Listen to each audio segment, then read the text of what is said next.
Umayya হযরত বেলাল রাদিয়াল্লাহু তাআলা আনহুর জিহ্বাটারে টান দিয়া বের কইরা এই জিহ্বার মধ্যে পেরেক ঢুকায়া দিছিল, জিহ্বার মধ্যে পেরেক ঢুকায়া দিছিল। যেই জিহ্বায় আল্লাহ আল্লাহ জিকির কয় এই জিহ্বা আমি রাখবো না কয়ে পেরেক ঢুকায়া দিছিল।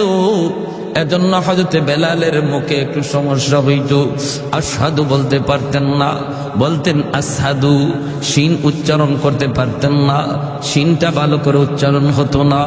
সাহাবায়ে কেরাম কয় ইয়া রাসূলুল্লাহ, ওগো নবীজি ভালো করে একজন মুয়াজ্জিন নিযুক্ত করে ফেলেন। নবী সাহাবায়ে কেরামের পরামর্শ নিয়া অন্য একজন সাহাবীকে মুয়াজ্জিন নিযুক্ত করে দিলেন। এশার নামাজের পরই নবী বলেন, বেলাল ফজর থেকে আর আযান দেওয়া লাগবে না। এই কথা শুনতেই যেন বেলাল হাবশির মাথায় আসমান ভেঙে পড়ল। এশার নামাজ পড়ে সবাই যার যার ঘরে চলে যায়, কিন্তু মসজিদে নববী থেকে গেলেন না শুধু একজন, তিনি আর কেউ নন, তিনি হলেন বেলাল হাবশি। মসজিদ নববীর কোনায় খাম্বার কিনারায় বইসা বইসা চোখের পানি জড়ে আল্লাহর কাছে কান্দে আর কয়, মালিক ও মালিক, তোমার হাবিব আমারে মুয়াজ্জিনের চাকরি থেকে বাতিল করে দিছি। ও মালিক, আমি তোমার হাইকোর্টে আমি আবেদন করলাম, আপিল করলাম হাইকোর্টে, নিম্ন আদালতে আমার চাকরি বাতিল, উচ্চ আদালতে আমি আপিল করলাম। মাওলা, এই শিন উচ্চারণ করতে পারি না কেন? আল্লাহ, তোমার নাম নেওয়ার কারণে আমার জিহ্বায় পেরেক মারছি, এজন্য আমি শিন উচ্চারণ নিতে পারি না। এটা তো আমার কোনো দোষ না। আল্লাহ, হয় তুমি আমার জিহ্বা ভালো করে দাও, নতুবা আজান বদলায়া দাও। আল্লাহু আকবার। হয় মালিক আমার জিহ্বা তুমি ভালো করে দাও, নতুবা আমি যেভাবে বলি এইভাবে আজান বানায় দাও। আল্লাহু আকবার, আল্লাহু আকবার। কত বড় আবদার আল্লাহর দরবারে। আল্লাহ পাক রব্বুল আলামিন তার হাবিবকে জানিয়ে দিয়েছেন, বন্ধু আজানও বদলিবে না, আমার বেলালের জিহ্বা যেভাবে আছে এইভাবেই থাকবে, জিহ্বাও ভালো হবে না। আমি আল্লাহর নাম নেওয়ার কারণে জিহ্বা যে ক্ষত, এই ক্ষত আমি আল্লাহ বেলালের হাসরের মাঠে দেখতে চাই। হাসরের মাঠে বেলাল আমাকে ওই জিহ্বা দেখাবে, যেমন অবস্থায় আছে অবস্থায় থাকবে, আজান বদলিবে না। ভাইয়েরা বন্ধুরা, ফজরের আজান দিলেন অন্য একজন মুয়াজ্জিন। আজান তো হয়ে গেল, নামাজের টাইম হয়ে গেল। আমার নবী মায়ের নবী তিনি বের হয়েছেন হুজরা থেকে নামাজ পড়াবেন মসজিদে নববীতে। সাহাবায়ে কেরাম সবাই অপেক্ষায়, মায়ের নবী হুজরা থেকে বের হয়েছেন নামাজ পড়াবেন, কিন্তু সূর্য তো ওঠে না, রাত তো পোহায় না।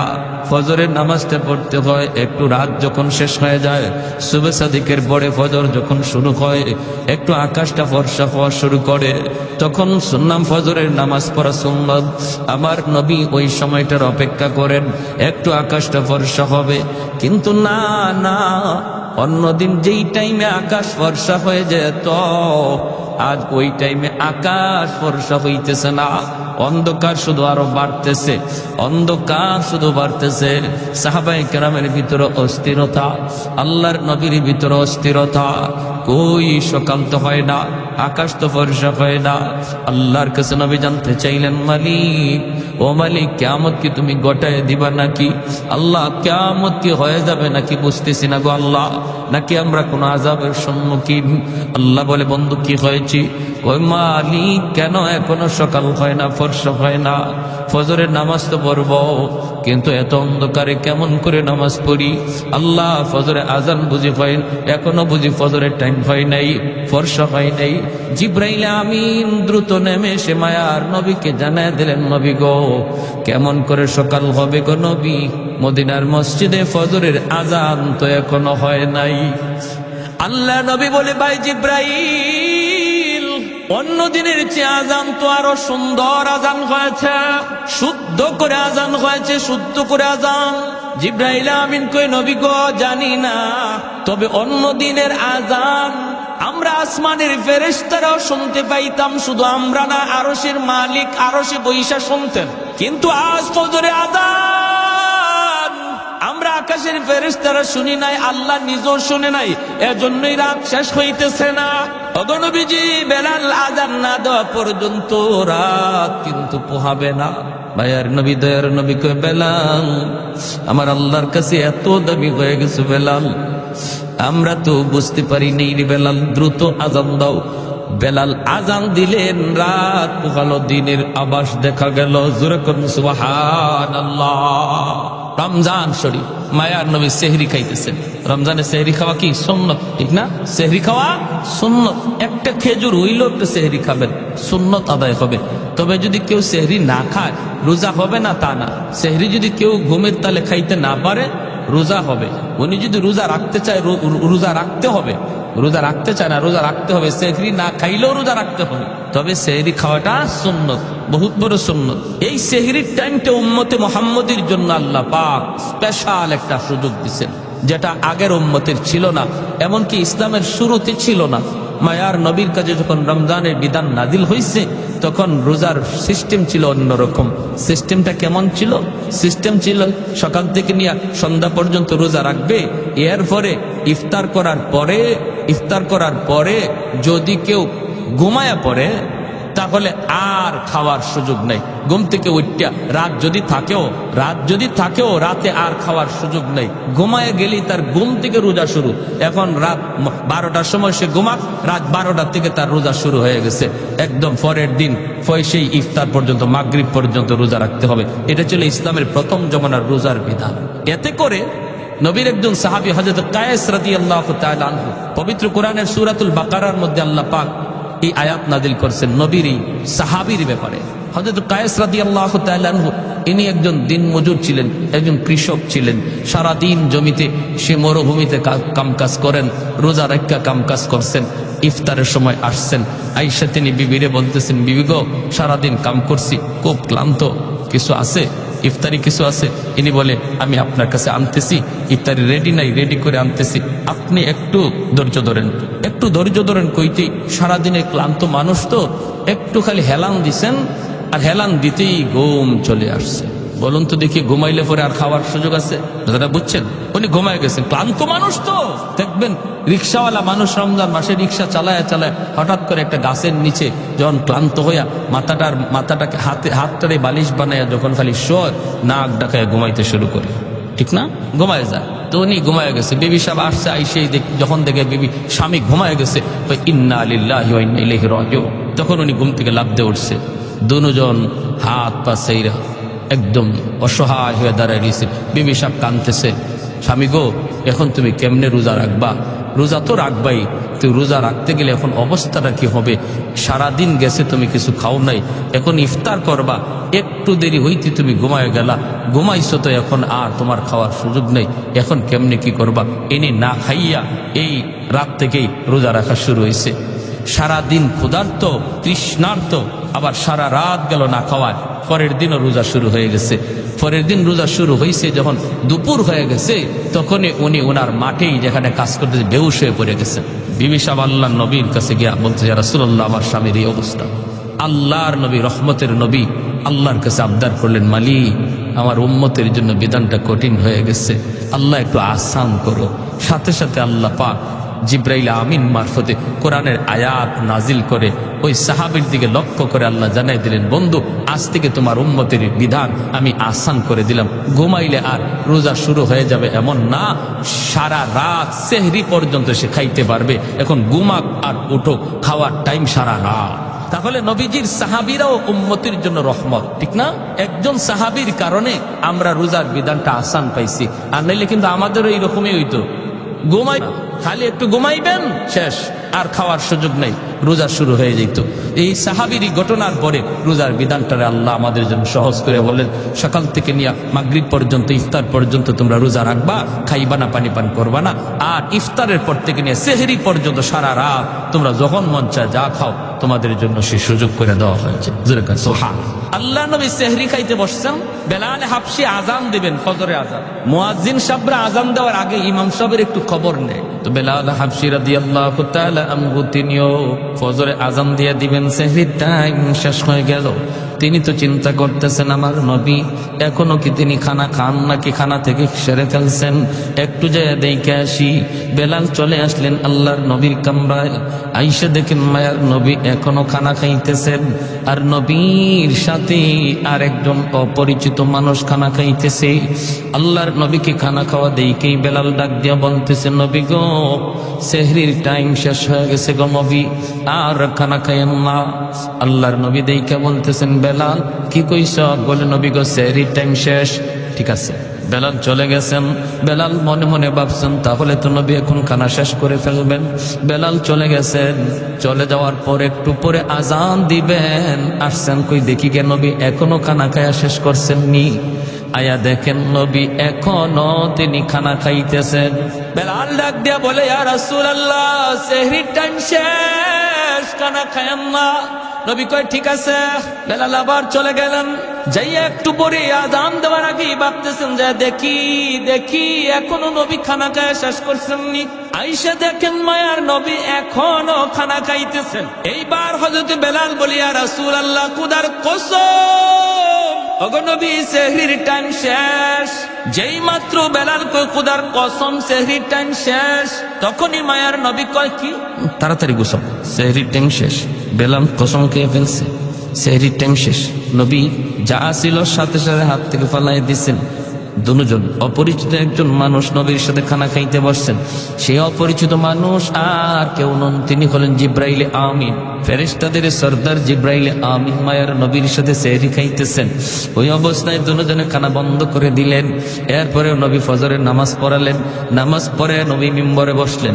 বৈশী নবী ডাক দিলেন, বেলাল কাছে আসো। কাছে আইনা বলেন, বেলাল প্রথমবার যখন তুমি বলছো নবী গো সেহরির টাইম শেষ, কিন্তু জিব্রাইল আমারে বলতেছেন নবী গো সেহরির টাইম আরো আছে, খান। সুবহানাল্লাহ কইতেন না? তুমি বলছো সেহরির টাইম শেষ, জিব্রাইল আমারে কয় না আছে টাইম, খান। দ্বিতীয়বার যখন তুমি বলছো সেহরির টাইম শেষ, তখনও জিব্রাইল বলেন না গো নবী আরো আছে, খান। তৃতীয়বার তুমি যখন বলছো সেহরির টাইম শেষ, তখনও টাইম ছিল, কিন্তু যখনই তুমি কসম করে ফেলছ, কসম খোদার সেহরির টাইম শেষ, তখন আল্লাহ পাক রব্বুল আলামিন কে, জিব্রাইল যদিও সেহরির টাইম শেষ ছিল, কিন্তু আমার বেলাল কসম খায় ফেলছে। আমার বেলালের দাম আমি আল্লাহর কাছে কি পরিমাণ জানো না? আমার বেলালের কসমের ইজ্জত রক্ষায় আমি আল্লাহ টাইম থাকলেও অফ করে দিলাম। আরেকটু জোরে পড়না সুবহানাল্লাহ। ছিল টাইম, আরো ছিল, খাওয়ার সুযোগ ছিল, কিন্তু বেলালের কসমের ইজ্জত রক্ষায় আল্লাহ টাইমটারে অফ করে দিয়েছেন। যেরকম সুবহানাল্লাহ।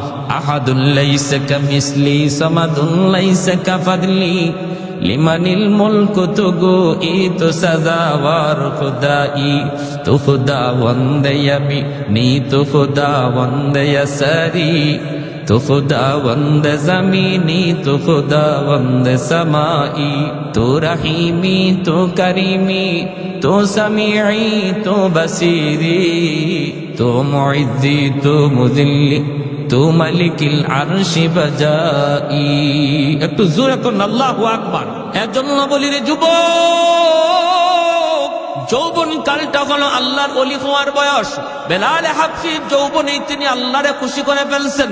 যৌবন কালেই তিনি জিরো থেকে হিরো হয়েছেন। যৌবন কালেই তিনি ছিলেন গোলাম, গোলাম থেকে মায়ার নবীর পার্সোনাল সেক্রেটারি হয়েছেন। যৌবন কালেই বেলাল মসজিদে নববীর মুয়াজ্জিন হয়েছেন। আল্লাহু আকবার জোরে কর। তোমার যৌবন কালটা হলো আল্লাহকে খুশি করার বয়স। কারণ যৌবনে যখন যুবক আল্লাহর গোলামি করে, যৌবনকালে যুবককে যখন মসজিদে পাওয়া যায়, একজন যুবককে যৌবনে যখন রোজা রাখতে দেখা যায়, যৌবনকালে যখন বাপ মার সেবা করতে পাওয়া যায়, যৌবনকালে যখন মুরব্বীদের শ্রদ্ধা করতে দেখা যায়, যৌবনকালে যখন আল্লাহর ভয় অন্তরে পাওয়া যায়, গান বাজনার আয়োজন করে না, করে তো করে ওয়াজ মাহফিলের আয়োজন করে, ওই যুবক যৌবনে ওলির খাতায় নাম উঠায় না। লা ওয়ারাকাল কাফি, মায়ের নবী বলেন যার গুনাহ করার সুযোগ ছিল, সামর্থ্য ছিল, এরপর আল্লাহর ভয়ে যে যুবক গুনাহ করে না, সুযোগ ছিল রাতের অন্ধকারে জিনা ব্যভিচার করার, সুযোগ ছিল দরজা বন্ধ কইরা খানা খাইয়া মানুষের সামনে রোজাদার সাজার, সুযোগ ছিল দরজা বন্ধ করে পানি পান কইরা মানুষের সামনে রোজাদার সাজার, এরপরও যেই যুবক যৌবনে আল্লাহরে ডরাইয়া মানুষের চোখে ফাঁকি দিলেও আল্লাহর চোখে ফাঁকি দেওয়া যায় না, এই বিশ্বাস অন্তরে নিয়ে যেই যুবক সর্বদা আল্লাহর ভয় অন্তরে রেখে চলছি। মায়ার নবী দয়ার নবী বলেন, ওই যুবকের কলিজার দিকে তাকাইয়া আল্লাহ পাক আসমান জমিন এখনো টিকায়া রাখছি, নতুবা জমিন প্রতিনিয়ত আল্লাহর কাছে আবদার করে, মালিক আর কত আমি গুনাহগারের পায়ের আওয়াজ শুনবো, আর কত আমি সুদখোরের 5তলা বিল্ডিং এর লোড নিব, আর কত আমি ঘুষখোরের 10তলা বিল্ডিং এর লোড নিব। আলা কুল্লা ইয়াউমিন ওয়াল আরদু ইস্তাজিলু রাব্বাহু আবতালিউ ইবনা আদম ফি কারি। মালিক অনুমতি দাও, অনুমতি দাও, এই ফরিদপুরের গুনাহগারগুলির আমি জমিনের ভিতরে গিলে ফেলি, আমি সুদখোরের 5তলা বিল্ডিংটা গিলে ফেলি। তুরস্কের জমিন 5তলা 10তলা বিল্ডিং গিলে ফেলেছে, সিরিয়ার জমিন 50,000 মানুষ গিলে ফেলেছে। আল্লাহ পাক বলে হাদিসে কুদসি, আল্লাহ পাক বলে শুধু তুরস্ক আর সিরিয়ার জমিন নয়, বাংলার জমিন, ফরিদপুরের জমিন, সিলেটের জমিন, সর্বকালের সর্বযুগের সর্ব জায়গার জমিন আল্লাহর কাছে আবদার করে, মালিক আর কত আমি গুনাহগারের পায়ের আওয়াজ শুনবো। আসবিরু ইলা মাতা আসবিরু, ধৈর্য ধরব তো আর কতকাল ধৈর্য ধরব। আল্লাহ বলেন ওয়াল বাহরা ইস্তাজিলু রাব্বাহু, সাগর মহাসাগর গুলো এমন প্রতিনিয়ত আবদার করে, ও মালিক আমি কক্সবাজার সমুদ্র সৈকত, ওই কক্সবাজার সমুদ্র সৈকতের পারে আইসা নাফরমান কত গুনাহ করে, আমি সমুদ্র আর কত দেখব, আর কত আমি গুনাহগারের গুনাহ দেখব গো মালিক। আমার পারে আইসা তোমার কত গোলাম আমার দিকে তাকায় সুবহানাল্লাহর জিকির করে, তোমার কুদরত নিয়ে ভাবে, কিন্তু কত নাফরমান সাগরের পারে আইসা গুনার আয়োজন করে। ও মালিক এই গুনাহগারগুলি জমিনরে নাপাক করে ফেলেছে, আমাকে অনুমতি দাও আমি পানি নাপাক জমিন পাক বানায় দিই। আল্লাহ পাক রব্বুল আলামিন বলে, চুপ কর এ জমিন, থাম থাম, আমি আল্লাহ দেখতেছি এই জমিনে কেমন অন্যায় হয়, আমি আল্লাহ দেখতেছি এই জমিনে কেমন অন্যায় হয়, কেমন অপরাধ হয়, কেমন গুনাহ হয়, কেমন জুলুম হয়। এরপরও আমি কেন ধরি না জানো নি? কারণ এই মানুষকে আমি আল্লাহ বড় আদর করে বানাইছি, এই মানুষকে আমি আল্লাহ বড় আদর করে বানাইছি। আসমান আল্লাহ বানাইছেন কুন ফায়াকুন বইলা, জমিন আল্লাহ বানাইছেন কুন ফায়াকুন বইলা, ফেরেশতা আল্লাহ বানাইছেন কুন ফায়াকুন বইলা, কিন্তু আমারে আপনারে আল্লাহ পাক কুন ফায়াকুন বইলা বানায় নাই। আমারে আপনারে যখন আল্লাহ বানাইছে, আল্লাহ বলে খালাকতু বিয়াদাইয়া, আমি আল্লাহ আমার নিজের হাত দিয়া বান্দা বান্দিরে বানাইছি। কারণ এই চেহারার মধ্যে এত দামি কপাল, এই কপাল দিয়া বান্দা আমার কুদরতি কদমে সেজদা দিবে। এই কপালটার এত দাম, এই কপাল ফেরেশতাদের হাতে বানাইলে হয় না, এই কপাল কুন ফায়াকুন বললেও হয় না, আমি আল্লাহ নিজের হাতে বানাইছি। এই জমিনের মধ্যে এখনো এমন 4টা শ্রেণী আছে, লাউলা মাশাইখু রুক্কা ওয়াশ শাবাবু খুশা ওয়াল আতফালু রুদ্দা ওয়াল আনআমু রুদ্দা। আল্লাহ বলে এখনো জমিনের ভিতরে এমন আমার কিছু বান্দা বান্দি আছে, চুল দাড়ি তার সাদা হয়ে গেছে, কোমরে তার ব্যথা, হাঁটুতে তার ব্যথা, আমি আল্লাহর কদমে সেজদা দিতে তার কষ্ট হয়, এরপর কষ্ট করে করে আমি আল্লাহকে সেজদা দেয়। তার সেজদার দিকে তাকাইলে জমিনের প্রতি আমি আল্লাহর মায়া লেগে যায়। ওয়াশাবাবু খুশা, আল্লাহ বলে 2 নম্বর কোন জমিনে এমন কিছু যুবক যৌবনের পাগলামি করে না, গুনার আয়োজন করে না, নানা যৌবনে তার মাথায় টুপি পাওয়া যায়, যৌবনে তার মুখে দাড়ি দেখা যায়, যৌবনে তার মসজিদে পাওয়া যায়, যৌবনে তার রমজানে রোজা রাখতে দেখা যায়, যৌবনে মুরব্বিদের শ্রদ্ধা করতে পাওয়া যায়, যৌবনে আলেমদেরকে তাজিম করতে দেখা যায়। ওই যুবকের কলিজার দিকে যখন আমি আল্লাহ তাকাই, তখন এই গুনাহগার জমিনের প্রতি আমি আল্লাহর মায়া লেগে যায়। এজন্য বলি যুবক, যৌবন কালটারে অনেক মূল্যায়ন করো। যত আল্লাহর ওলি হইছেন এই জমিনে সবাই ওলি হইছেন যৌবন কালে, যৌবন কালেই সবাই ওলির খাতায় নাম লেখাইছেন। অতএব নিয়ত করো রমজানের রোজা একটাও ছাড়বো না, তারাবির নামাজ আমি ছাড়বো না, রমজানে আমার আল্লাহ নারাজ হয় এমন কোনো কাম করবো না।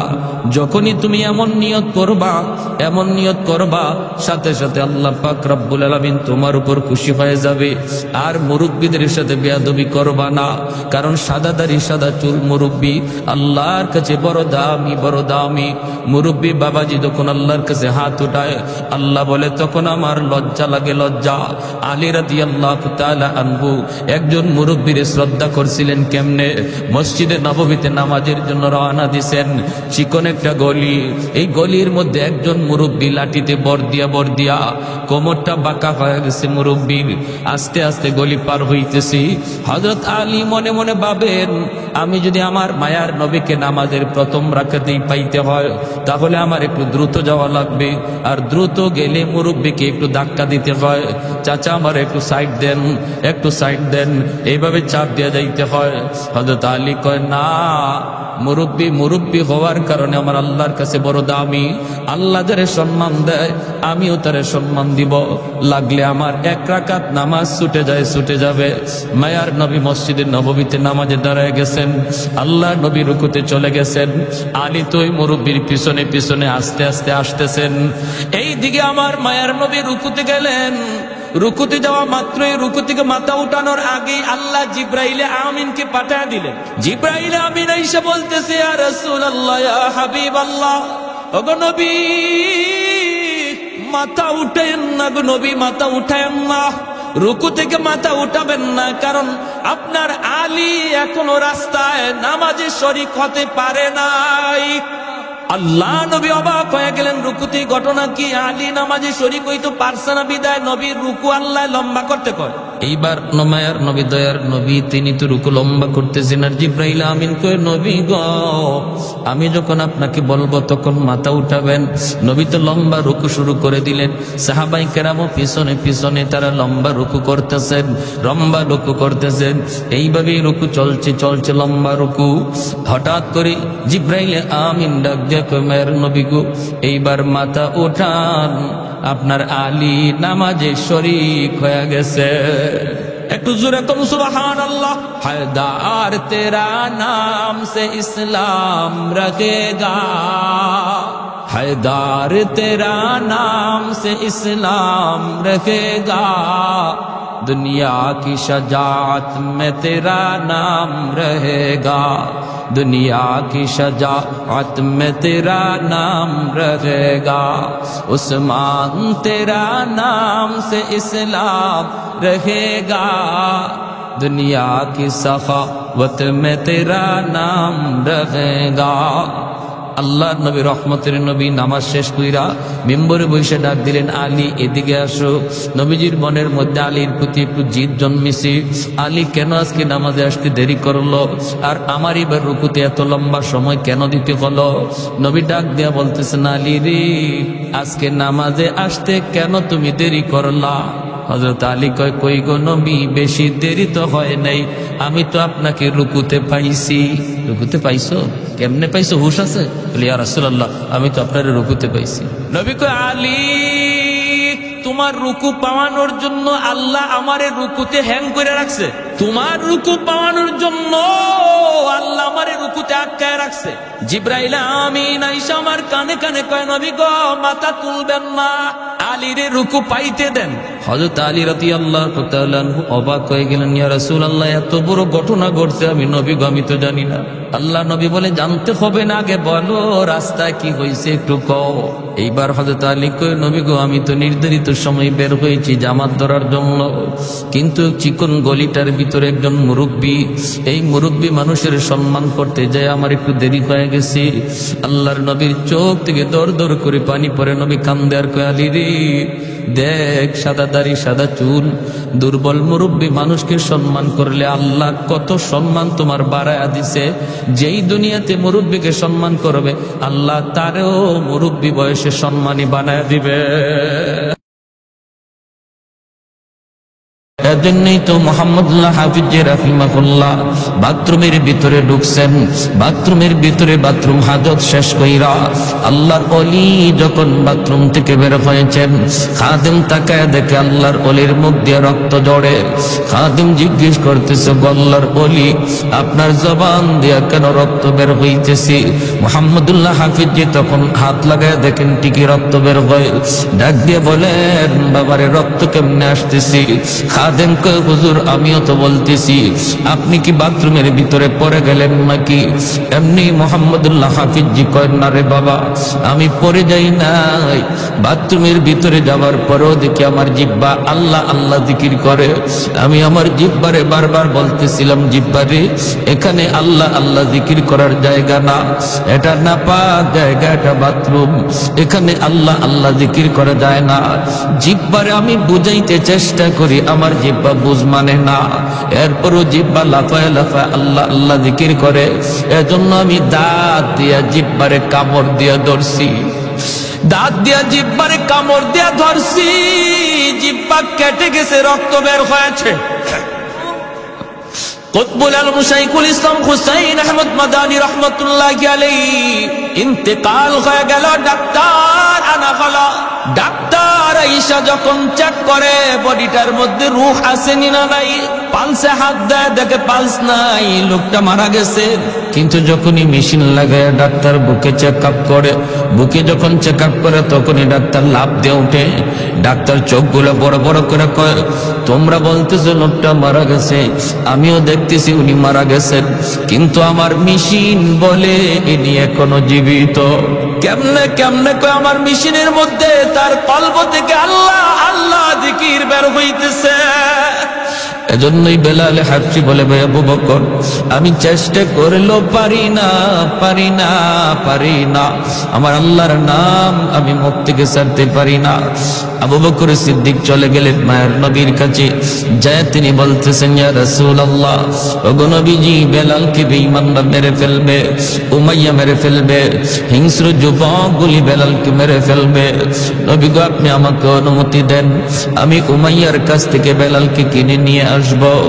আল্লাহর নবী তখন বলেন, আবু বকর বেলালকে তুমি যেই পয়সা দিয়ে কিনবা, এই পয়সার মধ্যে আমি নবীরও কিছু পয়সা নিয়ে যাও, যেন কিয়ামতের ময়দানে আমি আমার আল্লাহর সামনে বলতে পারি, মাবুদ তোমার বেলালকে কিনার মধ্যে শুধু আবু বকরের টাকা ছিল না, আমি নবীরও কিছু পয়সা ছিল। এরে আবু বকর জানো না, জানো না আমার বেলালের দাম আমার আল্লাহর কাছে কি পরিমাণ। এত দামি হয়ে গেলেন বেলাল, এত দামি হয়ে গেলেন ইমান আমলের কারণে। আর আবু জাহেলের ইমান না থাকার কারণে দামি মানুষটা এত নিকৃষ্ট হয়ে গেল, আর কম দামি মানুষটা ইমান আমলের কারণে এত দামি হয়ে গেল। আমার নবী মদিনার মসজিদের ইমাম, নবীর পিছনে ইকামত দেয় বেলাল হাবশি, আল্লাহু আকবার। মদিনার মায়ার নবী, দয়ার নবীর পার্সোনাল সেক্রেটারি হয়ে গেলেন বেলাল, মায়ার নবীর পিএস হয়ে গেলেন বেলাল। এমন পিএস হলেন, আমার নবীর সাথে যেই সাক্ষাৎ করতে হতো বেলালের পারমিশন লাগতো। এমনকি আবু বকর সিদ্দিক যদি নবীর সাথে দেখা করতে হতো তবু বেলালের পারমিশন লাগতো।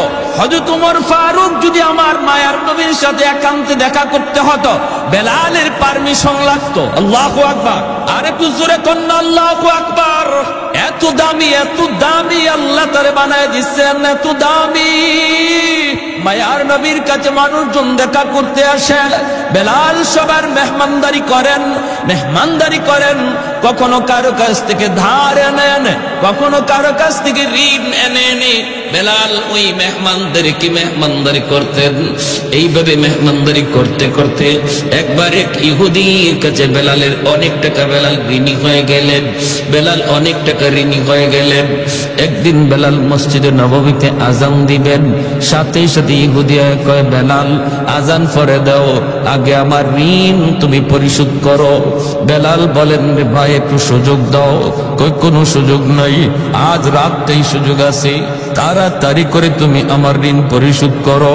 বেলাল বলেন আজ রাতে তো পারবো না, আমাকে 3টা দিন সময় দাও। বেলাল 3 দিন সময় তার কাছ থেকে চায় নিলেন, কিন্তু 3 দিনের ভিতরে তিনি ঋণ শোধ করবেন কেমন করে? আল্লাহর নবীর কাছে বেলাল যায় কান্দে, নবী গো, ইহুদি আমার কাছে অনেক ঋণ পায়, এই ঋণটা আমি আনছি আপনার মেহমানদের মেহমানদারি করানোর জন্য। এখন তো সে আমাকে আজান দিতে দেয় না, আজানের আগে আমার রাস্তা আটকায় দেয়। আল্লাহর নবী রহমতের নবী বলেন বেলাল কেমন করে তোমাকে সাহায্য করব? আমি নবীর কাছেও তো এমন নাই তোমাকে সাহায্য করার মতো। বেলাল তখন বলেন নবী গো, তাহলে অনুমতি দেন, অনুমতি দেন, আমি মদিনার বাহিরে কোথাও চলে যাব, যাইয়া আমি কাজ করব, দিন মজুরির কাজ করব, যা পাই তাই কাজ করব, কাজকর্ম কইরা আমি তার ঋণটা পরিশোধ করার চেষ্টা করব। আল্লাহর নবী, মায়ার নবী, দয়ার নবী, তিনি অনুমতি দিয়ে দিলেন। বেলাল রাতের বেলা তিনি কাপড় চোপড় গোছাইতেছেন, ফজরের পরেই বেলাল চলে যাবেন অন্য কোথাও, মদিনার বাহিরে তিনি কাজকর্ম করতে যাবেন। এইদিকে আমার মায়ার নবীর চোখেও ঘুম নাই, আমার মায়ার বেলাল আজ রাত পরি আমার কাছ থেকে চলে যাবি, বেলালের চোখে ঘুম নাই, আমার নবীকে কাল থেকে আমি আর দেখতে পাবো না। সারা রাত বেলালের চোখের পানি ঝরে, আর তিনি কান্দে, আর তিনি কান্দে। ওই অবস্থায় আমার ভাইরা বন্ধুরা, আল্লাহর নবীর কাছে ফজরের আগে 40টা উট বুঝাই করা মাল আল্লাহর পক্ষ থেকে চলে এসেছে। আল্লাহর নবী রহমতের নবী এক সাহাবীকে বলেন, সাহাবী দ্রুত যাও, যায় বেলালকে খবর দাও, বেলালের ঋণ পরিশোধ করতেছেন আল্লাহ নিজে। আর একটু জোরে কন্যা সুবহানাল্লাহ।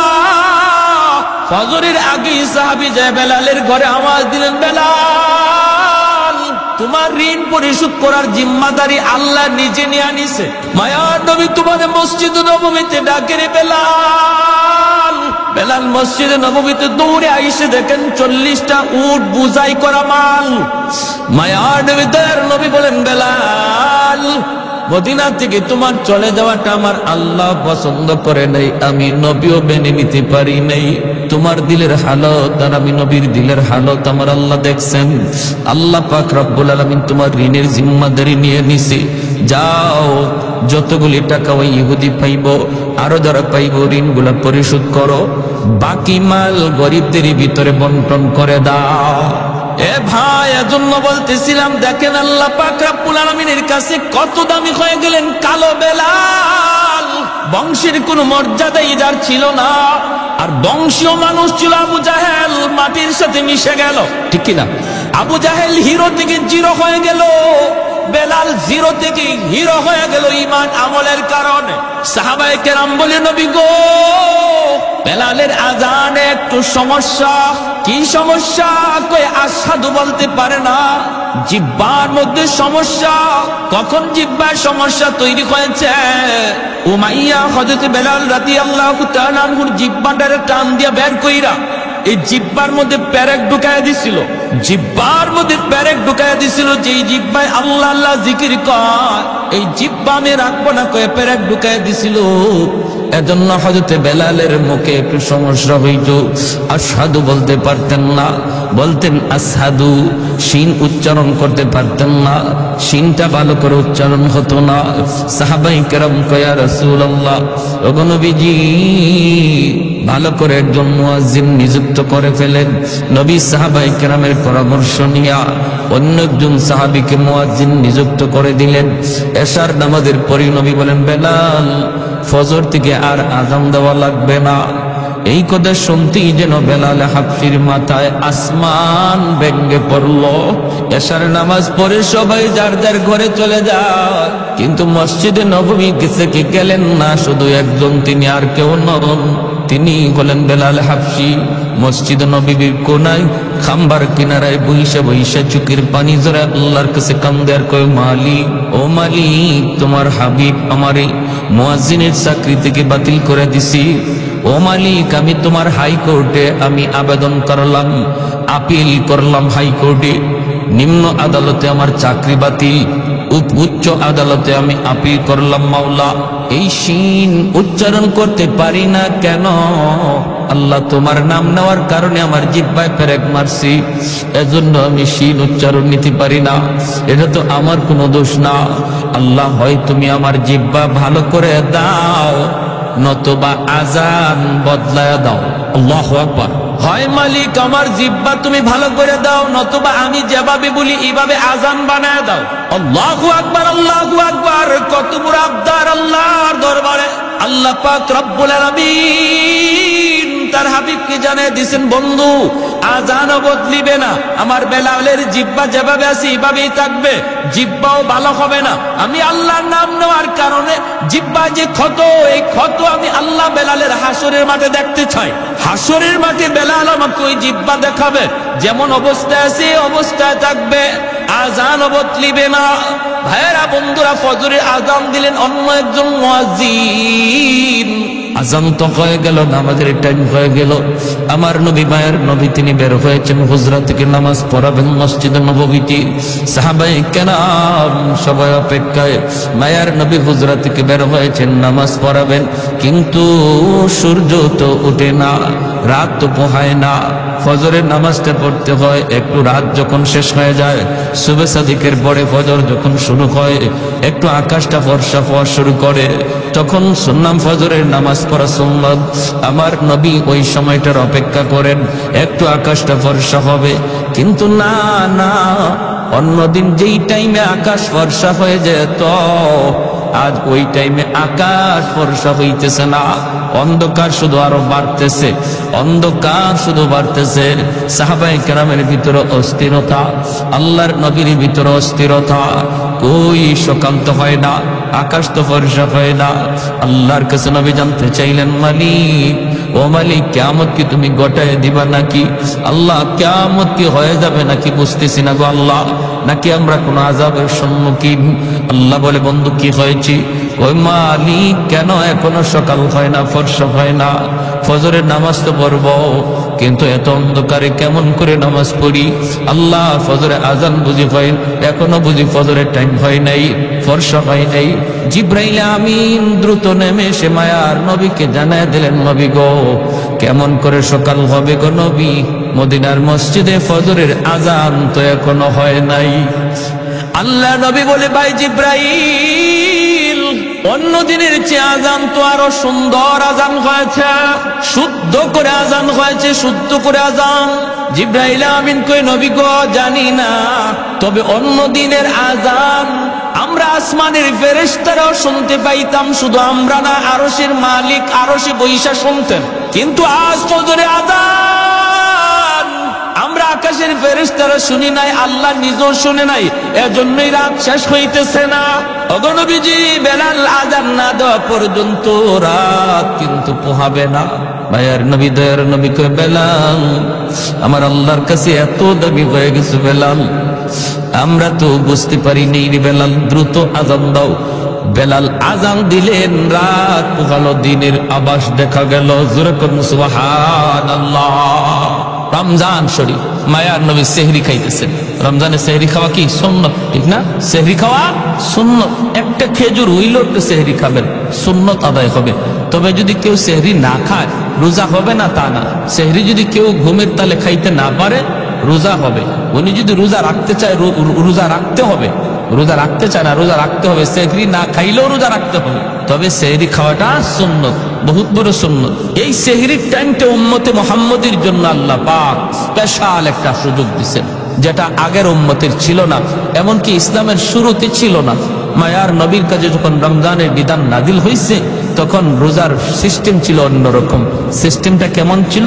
সিস্টেম ছিল সকাল থেকে নিয়ে সন্ধ্যা পর্যন্ত রোজা রাখবে, এরপরে ইফতার করার পরে যদি কেউ ঘুমায়া পড়ে, তাহলে আর খাওয়ার সুযোগ নাই। ঘুম থেকে উঠিয়া রাত যদি থাকেও রাতে আর খাওয়ার সুযোগ নাই। ঘুমায় গেলেই তার ঘুম থেকে রোজা শুরু। এখন রাত 12টার সময় সে ঘুমাক, রাত 12টা থেকে তার রোজা শুরু হয়ে গেছে। একদম পরের দিন সেই ইফতার পর্যন্ত, মাগরিব পর্যন্ত রোজা রাখতে হবে। এটা ছিল ইসলামের প্রথম জমানার রোজার বিধান। এতে করে নবীর একজন সাহাবী হযরত কায়েস রাদিয়াল্লাহু তাআলা আনহু, পবিত্র কোরআনের সূরাতুল বাকারার মধ্যে আল্লাহ পাক এই আয়াত নাযিল করেছেন নবীর এই সাহাবীর ব্যাপারে। হযরত কায়েস রাদিয়াল্লাহু তাআলা আনহু ইনি একজন দিনমজুর ছিলেন, একজন কৃষক ছিলেন। সারা দিন জমিতে সে মরুভূমিতে কামকাজ করেন, রোজা রাখা কামকাজ করছেন। ইফতারের সময় আসছেন, আয়েশা তিনি বিবিরে বলতেছেন, বিবি গো সারাদিন কাম করছি, খুব ক্লান্ত, কিছু আছে ইফতারি কিছু আছে? ইনি বলে, আমি আপনার কাছে আনতেছি, ইফতারি রেডি নাই, রেডি করে আনতেছি, আপনি একটু ধৈর্য ধরেন, একটু ধৈর্য ধরেন। কইতে সারাদিনে ক্লান্ত মানুষ তো, একটু খালি হেলান দিছেন, আর হেলান দিতেই ঘুম চলে আসছে। বলুন তো দেখি, ঘুমাইলে পরে আর খাওয়ার সুযোগ আছে? কথাটা বুঝছেন? উনি ঘুমায় গেছেন, ক্লান্ত মানুষ তো। দেখবেন রিক্সাওয়ালা মানুষ রমজান মাসে রিক্সা চালায় চালায় হঠাৎ করে একটা গাছের নিচে যখন ক্লান্ত হইয়া মাথাটাকে হাতটারে বালিশ বানায় যখন খালি শোয়, নাক ডাকায় ঘুমাইতে শুরু করে, ঠিক না? ঘুমায় যায়। তো উনি ঘুমায় গেছে। বিবি সাহেব আসছে, আইসে যখন দেখে বিবি স্বামী ঘুমায় গেছে, তো ইন্না লিল্লাহি ওয়া ইন্না ইলাইহি রাজিউন। যখন উনি ঘুম থেকে লাফ দিয়ে উঠছে, দুজন হাত পা সেইরা একদম অসহায় হয়ে দাঁড়ায় দিয়েছে। বিবি সাহেব কাঁদতেছে, স্বামী গো এখন তুমি কেমনে রোজা রাখবা? রোজা তো রাখবাই, তো রোজা রাখতে গেলে এখন অবস্থাটা কি হবে? সারাদিন গেছে, তুমি কিছু খাও নাই, এখন ইফতার করবা, একটু দেরি হইতে তুমি ঘুমায় গেলা, ঘুমাইছো তো এখন আর তোমার খাওয়ার সুযোগ নেই, এখন কেমনে কি করবা? ইনি না খাইয়া এই রাত থেকেই রোজা রাখা শুরু হয়েছে। সারাদিন ক্ষুধার্ত তৃষ্ণার্ত, আবার সারা রাত গেল না খাওয়ায়। পরের দিনও রোজা শুরু হয়ে গেছে। পরের দিন রোজা শুরু হয়েছে, যখন দুপুর হয়ে গেছে তখনই উনি ওনার মাঠেই যেখানে কাজ করতে বেহুশ হয়ে পড়ে গেছে। বিবি সাহেব আল্লাহর নবীর কাছে গিয়ে বলছে, ইয়া রাসূলুল্লাহ, আমার স্বামীর এই অবস্থা। আল্লাহর নবী, রহমতের নবী আল্লাহর কাছে আবদার করলেন, মালিক আমার উম্মতের জন্য বিধানটা কঠিন হয়ে গেছে, আল্লাহ একটু আসান করো। সাথে সাথে আল্লাহ পাক জিব্রাইল আমিন মারফতে কোরআনের আয়াত নাজিল করে ওই সাহাবীর দিকে লক্ষ্য করে আল্লাহ জানাই দিলেন, বন্ধু আজ থেকে তোমার উম্মতের বিধান আমি আসান করে দিলাম। ঘুমাইলে আর রোজা শুরু হয়ে যাবে এমন না, সারা রাত সেহরি পর্যন্ত সে খাইতে পারবে। এখন ঘুমাক আর উঠো, খাওয়ার টাইম সারা রাত। তাহলে নবীজির সাহাবীরাও উম্মতের জন্য রহমত, ঠিক না? একজন সাহাবীর কারণে আমরা রোজার বিধানটা আসান পাইছি, আর নাইলে কিন্তু আমাদেরও এইরকমই হইতো। ঘুমাই খালি একটু ঘুমাইবেন, শেষ, আর খাওয়ার সুযোগ নেই, রোজা শুরু হয়ে যেত। এই সাহাবীরই ঘটনার পরে রোজার বিধানটারে আল্লাহ আমাদের জন্য সহজ করে বললেন, সকাল থেকে নিয়ে মাগরিব পর্যন্ত, ইফতার পর্যন্ত তোমরা রোজা রাখবা, খাইবা না, পানি পান করবা না। আর ইফতারের পর থেকে নিয়ে সেহরি পর্যন্ত সারা রাত তোমরা যখন মন চায় যা খাও, তোমাদের জন্য সে সুযোগ করে দেওয়া হয়েছে। আল্লাহ নবী সেহরি খাইতে বসছেন, বেলাল হাবশী আজান দিবেন, ফজরের আজান। মুয়াজ্জিন সাহেবরা আজান দেওয়ার আগে ইমাম সাহেবের একটু খবর নেয়। তো বেলাল হাবশী রাদিয়াল্লাহু তাআলা আনহু তিনিও ফজরে আজান দিয়ে দিবেন, সেহরির টাইম শেষ হয়ে গেল। তিনি তো চিন্তা করতেছেন, আমার নবী এখনো কি তিনি খানা খান নাকি খানা থেকে সেরে ফেলছেন, একটু যায় দেখে আসি। বেলাল চলে আসলেন আল্লাহর নবীর কামরায়। আইসা দেখেন মায়ার নবী এখনো খানা খাইতেছেন, আর নবীর সাথে আর একজন অপরিচিত মানুষ খানা খাইতেছে। আল্লাহর নবীকে খানা খাওয়া দেখেই বেলাল ডাক দিয়া বলতেছে, নবী গো সেহরির টাইম শেষ হয়ে গেছে গো নবী, আর খানা খাইয়েন না। আল্লাহর নবী দেখে বলতেছেন, বেলাল কি কইছ? বলে, নবী গো সেহরির টাইম শেষ। ঠিক আছে। বেলাল চলে গেছেন। বেলাল মনে মনে ভাবছেন, তাহলে তো নবী এখন খানা শেষ করে ফেলবেন। বেলাল চলে গেছেন। চলে যাওয়ার পর একটু পরে আজান দিবেন, আসছেন কই দেখি গে নবী এখনো খানা খায়া শেষ করছেননি।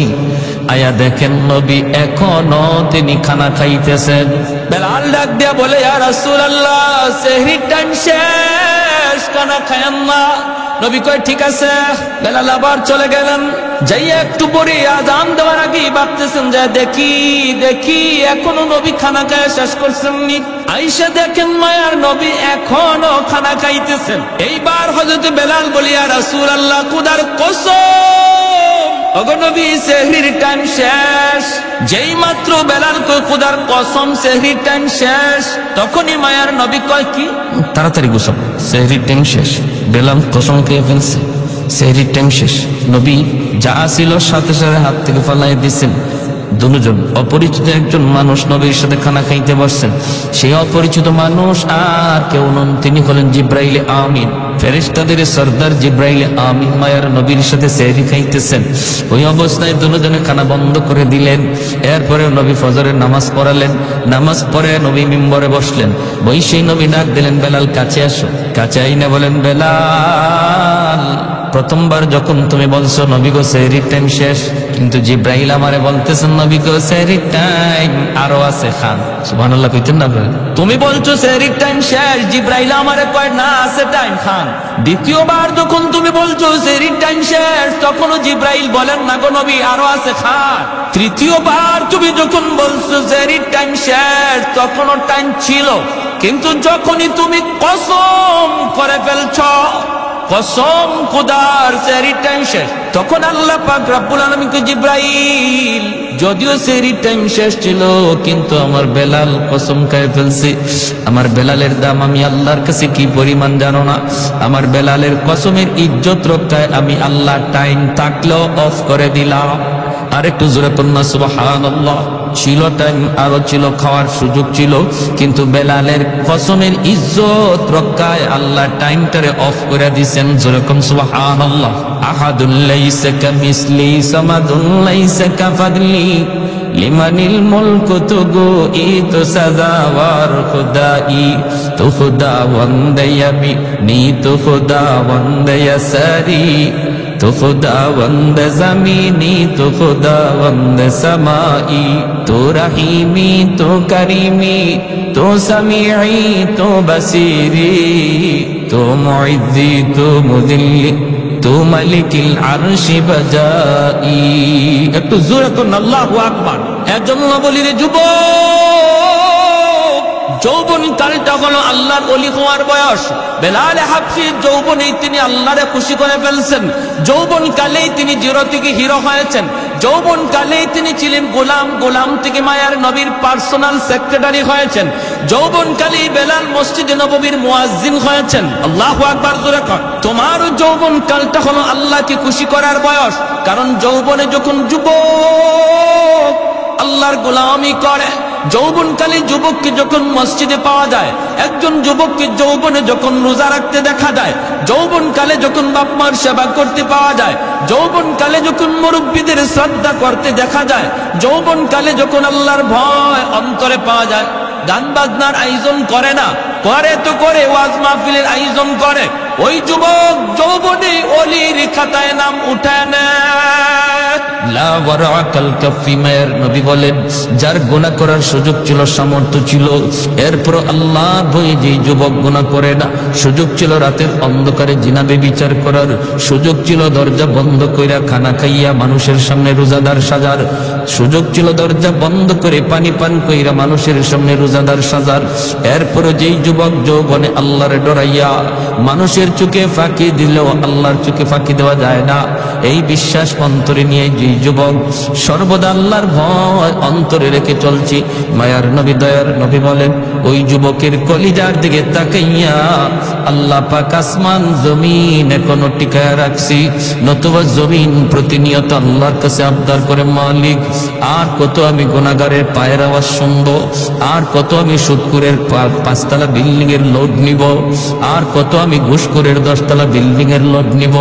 আলা কুল্লা ইয়াউমিন ওয়াল আরদু ইস্তাজিলু রাব্বাহু আবতালিউ ইবনা আদম ফি কারি, মালিক অনুমতি দাও, অনুমতি দাও, এই ফরিদপুরের গুনাহগারগুলির আমি জমিনের ভিতরে গিলে ফেলি, আমি সুদখোরের 5 তলা বিল্ডিংটা গিলে ফেলি, তুরস্কের জমিন 5 তলা 10 তলা বিল্ডিং গিলে ফেলেছে, সিরিয়ার জমিন 50,000 মানুষ গিলে ফেলেছে।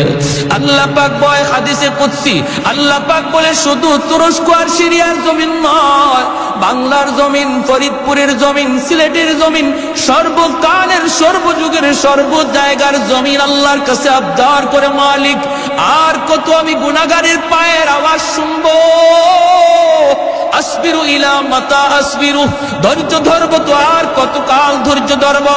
আল্লাহ বলেন ওয়াল বাহরা ইস্তাজিলু রাব্বাহু, সাগর মহাসাগর গুলো এমন প্রতিনিয়ত আবদার করে, ও মালিক আমি কক্সবাজার সমুদ্র সৈকত, ওই কক্সবাজার সমুদ্র সৈকতের পারে আইসা নাফরমান কত গুনাহ করে, আমি সমুদ্র আর কত দেখব, আর কত আমি গুনাহগারের গুনাহ দেখব গো মালিক, আমার পারে আইসা তোমার কত গোলাম আমার দিকে তাকায় সুবহানাল্লাহর জিকির করে, তোমার কুদরত নিয়ে ভাবে, কিন্তু কত নাফরমান সাগরের পারে আইসা গুনার আয়োজন করে। ও মালিক এই গুনাহগারগুলি জমিনে নাপাক করে ফেলেছে, আমাকে অনুমতি দাও আমি পানি নাপাক জমিন পাক বানায় দিই। আল্লাহ পাক রব্বুল আলামিন বলে চুপ কর, এ জমিন থাম থাম, আমি আল্লাহ দেখতেছি জমিনে কেমন অন্যায় হয়, আমি আল্লাহ দেখতেছি জমিনে কেমন অন্যায় হয়, কেমন অপরাধ হয়, কেমন গুনাহ হয়, কেমন জুলুম হয়, এরপরও আমি কেন ধরি না জানো নি? কারণ এই মানুষকে আমি আল্লাহ বড় আদর করে বানাইছি, এই মানুষকে আমি আল্লাহ বড় আদর করে বানাইছি।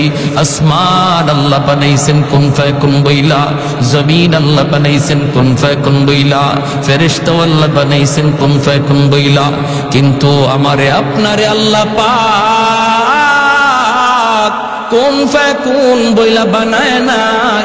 আমারে আপনারে যখন আল্লাহ বানাইছে, আল্লাহ বলে খালাকতু বিয়াদাইয়া, আমি আল্লাহ আমার নিজের হাত দিয়া বান্দা বান্দিরে বানাইছি। কারণ এই চেহারার মধ্যে এত দামি কপাল, এই কপাল দিয়া বান্দা আমার কুদরতি কদমে সেজদা দিবে, এই কপালটার এত দাম, এই কপাল ফেরেশতাদের হাতে বানাইলে হয় না, এই কপাল কুন ফায়াকুন বলল হয় না, আমি আল্লাহ নিজের হাতে বানাইছি। এই জমিনের মধ্যে এখনো এমন 4টা শ্রেণী আছে, লাউলা মাশাইখু রুক্কা ওয়াশ শাবাবু খুশা ওয়াল আতফালু রুদ্দা ওয়াল আনআমু রুদ্দা। আল্লাহ বলে এখনো জমিনের ভিতরে এমন আমার কিছু বান্দা বান্দি আছে, চুল দাড়ি তার সাদা হয়ে গেছি, কোমরে তার ব্যথা, হাঁটুতে তার ব্যথা, আমি আল্লাহর কদমে সেজদা দিতে তার কষ্ট হয়, এরপর কষ্ট করে করে আমি আল্লাহকে সেজদা দেয়, তার সেজদার দিকে তাকাইলে জমিনের প্রতি আমি আল্লাহর মায়া লেগে যায়। ওয়াশাবাবু খুশা, আল্লাহ বলে 2 নম্বর কোন জমিনে এমন কিছু যুবক যৌবনের পাগলামি করে না, গুনার আয়োজন করে না, না না, যৌবনে তার মাথায় টুপি পাওয়া যায়, যৌবনে তার মুখে দাড়ি দেখা যায়, যৌবনে তার মসজিদে পাওয়া যায়, যৌবনে তার রমজানে রোজা রাখতে দেখা যায়, যৌবনে মুরব্বিদের শ্রদ্ধা করতে পাওয়া যায়, যৌবনে আলেমদেরকে তাজিম করতে দেখা যায়। ওই যুবকের কলিজার দিকে যখন আমি আল্লাহ তাকাই, তখন এই গুনাহগার জমিনের প্রতি আমি আল্লাহর মায়া লেগে যায়। এজন্য বলি যুবক, যৌবন কালটারে অনেক মূল্যায়ন করো। যত আল্লাহর ওলি হইছেন এই জমিনে সবাই ওলি হইছেন যৌবন কালে, যৌবন কালেই সবাই ওলির খাতায় নাম লেখাইছেন। অতএব নিয়ত করো রমজানের রোজা একটাও ছাড়বো না, তারাবির নামাজ আমি ছাড়বো না, রমজানে আমার আল্লাহ নারাজ হয় এমন কোনো কাম করবো না। যখনই তুমি এমন নিয়ত করবা, এমন নিয়ত করবা, সাথে সাথে আল্লাহ পাক রব্বুল আলামিন তোমার উপর খুশি হয়ে যাবে। আর মুরব্বীদের সাথে বেয়াদবি করবা না, কারণ সাদা দাড়ি সাদা চুল মুরব্বী আল্লাহর কাছে বড় দামি, বড় দামি। মুরব্বী বাবাজি যখন আল্লাহর কাছে হাত উঠায়, আল্লাহ বলে তখন আমার লজ্জা লাগে, লজ্জা। আলী রাদিয়াল্লাহু তাআলা আনহু একজন মুরব্বীর শ্রদ্ধা করছিলেন কেমনে? মসজিদে নববীতে নামাজের জন্য রওনা দিছেন, চিকন একটা গলি, এই গলির মধ্যে একজন মুরব্বী লাঠিতে বর দিয়া কোমরটা বাঁকা হয়ে গেছে মুরব্বীর। আস্তে আস্তে গলি পার হইতেছি, হযরত আলী মনে মনে ভাবেন, আমি যদি আমার মায়ার নবীকে নামাজের প্রথম রাকাতেই পাইতে হয়, তাহলে আমার একটু দ্রুত যাওয়া লাগবে, আর দ্রুত গেলে মুরব্বীকে একটু ধাক্কা দিতে হয়। চাচা আমার একটু সাইড দেন, একটু সাইড দেন, এইভাবে চাপ দিয়ে যাইতে হয়। হযরত আলী কয় না, মুরব্বী মুরব্বী হওয়ার কারণে আমার আল্লাহর কাছে বড় দামি। আল্লাহ যারে সম্মান দেয় আমিও তারে সম্মান দিব। লাগলে আমার 1 রাকাত নামাজ ছুটে যায়, ছুটে যাবে। মায়ার নবী মসজিদে নববীতে নামাজে দাঁড়ায় গেছেন, আল্লাহ নবী রুকুতে চলে গেছেন। আলী তো ওই মুরব্বীর পিছনে পিছনে আস্তে আস্তে আসতেছেন। এই দিকে আমার মায়ার নবী রুকুতে গেলেন। রুকুতে যাওয়া মাত্রই রুকু থেকে মাথা উঠানোর আগে আল্লাহ জিব্রাইলে আমিনকে পাঠিয়ে দিলেন। জিব্রাইলে আমিন এসে বলতেছে, ইয়া রাসূলুল্লাহ, ইয়া হাবিবাল্লাহ, ওগো নবী মাথা উঠায়েন না, গো নবী মাথা উঠায়েন না, রুকু থেকে মাথা উঠাবেন না, কারণ আপনার আলী এখনো রাস্তায় নামাজে শরীক হতে পারে নাই। আল্লাহ নবী অবাক হয়ে গেলেন, রুকুতে ঘটনা কি? আলী নামাজে শরীক হইতো পারছে না বিদায় নবীর রুকু আল্লাহ লম্বা করতে কয়। এইবার মায়ার নবী দয়ার নবী তিনি তো রুকু লম্বা করতেছেন, আর জিব্রাইল আমিন কয়, নবী গো আমি যখন আপনাকে বলবো তখন মাথা উঠাবেন। নবী তো লম্বা রুকু শুরু করে দিলেন। সাহাবাই কেরামও পিছনে পিছনে তারা লম্বা রুকু করতেছেন, লম্বা রুকু করতেছেন। এইভাবেই রুকু চলছে চলছে, লম্বা রুকু। হঠাৎ করে জিব্রাইল আমিন ডাক দিয়ে কয়, মায়ের নবী গো এইবার মাথা উঠান, আপনার আলী নামাজে শরীক হয়ে গেছে। একটু জোরে কম সুবহানাল্লাহ। হায়দার তেরা নাম সে ইসলাম রখেগা, हैदार तेरा नाम से इस्लाम रखेगा, दुनिया की शजाअत में तेरा नाम रहेगा, दुनिया की शजाअत में तेरा नाम रहेगा, उस्मान तेरा नाम से इस्लाम रहेगा, दुनिया की सखावत में तेरा नाम रहेगा। আল্লাহ নবী রহমতের নবী নামাজ শেষ কইরা মিম্বরে বসে ডাক দিলেন, আলী এদিকে আসো। নবীজির মনের মধ্যে আলীর প্রতি একটু জিদ জন্মিছে। আলী কেন আজকে নামাজে আসতে দেরি করলো, আর আমার এবার রুকুতে এত লম্বা সময় কেন দিতে হলো? নবী ডাক দিয়া বলতেছেন, আলী রে আজকে নামাজে আসতে কেন তুমি দেরি করলা? হযরত আলী কয়, কই গো নবী বেশি দেরি তো হয় নাই, আমি তো আপনাকে রুকুতে পাইছি। রুকুতে পাইছো? কেমনে পাইছো, হুশ আছে? ইয়া রাসূলুল্লাহ আমি তো আপনার রুকুতে পাইছি। নবী কয়, আলী তোমার রুকু পাওয়ানোর জন্য আল্লাহ আমারে রুকুতে হ্যাং করে রাখছে, তোমার রুকু পাওয়ানোর জন্য আল্লাহ আমারে রুকুতে আটকায় রাখছে। জিব্রাইল আমিন আইসা আমার কানে কানে কয়, নবী গো মাথা তুলবেন না, আলীরে রুকু পাইতে দেন। হযরত আলী রাদিয়াল্লাহু তাআলা আনহু অবাক হয়ে গেলেন, ইয়া রাসূলুল্লাহ এত বড় ঘটনা ঘটছে, আমি নবী গো আমি তো জানি না। আল্লাহ নবী বলে, জানতে হবে না, আগে বলো রাস্তায় কি হয়েছে একটু কও। এইবার হযরত আলী কয়, নবী গো আমি তো নির্ধারিত সময় বের হয়েছি জামাত ধরার জন্য, কিন্তু চিকন গলিটার ভিতরে একজন মুরব্বী, এই মুরব্বী মানুষের সম্মান করতে যায় আমার একটু দেরি হয়ে গেছে। আল্লাহর নবীর চোখ থেকে দর দর করে পানি পড়ে। নবী কান্দে আর কয়, আলী রে দেখ সাদা দাড়ি সাদা চুল, দুর্বল মুরব্বী মানুষকে সম্মান করলে আল্লাহ কত সম্মান তোমার বাড়ায়া দিছে। যেই দুনিয়াতে মুরব্বীকে সম্মান করবে আল্লাহ তারেও মুরব্বী বয়সে সম্মানী বানায় দিবে।